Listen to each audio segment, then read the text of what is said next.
तोहार बा शादी ना भइल रे बुरचेला कुंवार बा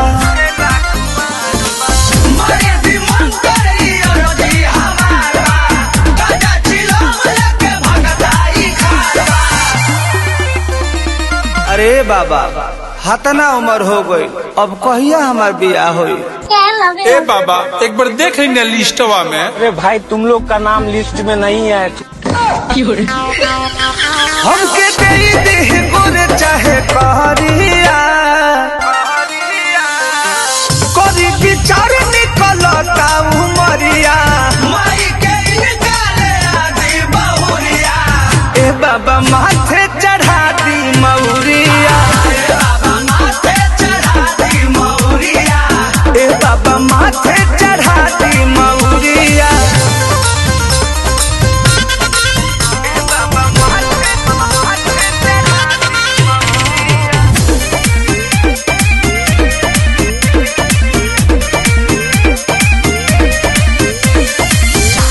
गोतिया दे याद सब है कहना कसेला हमरो बियाह होई मन तरसेला।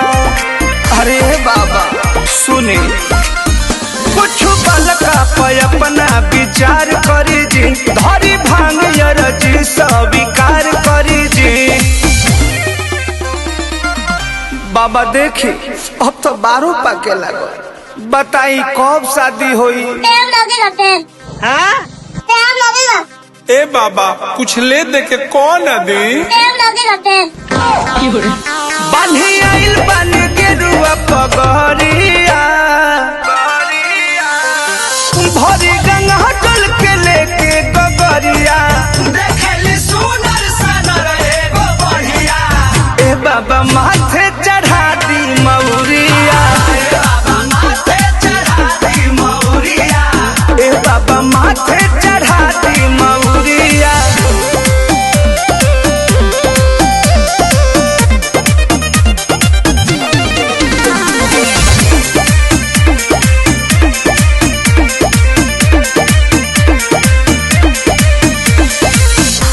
देखल चाहिए बाबा मड़वाला रसम नाही कुआरे रहब कर दीना भसम।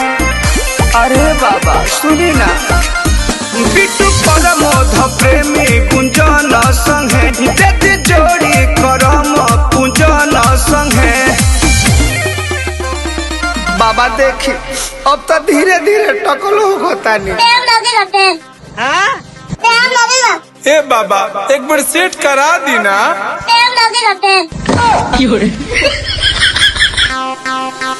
हो पाए नहीं खे रंजित के जहरिया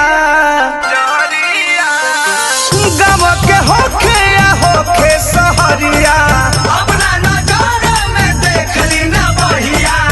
ए बाबा माथे चढ़ा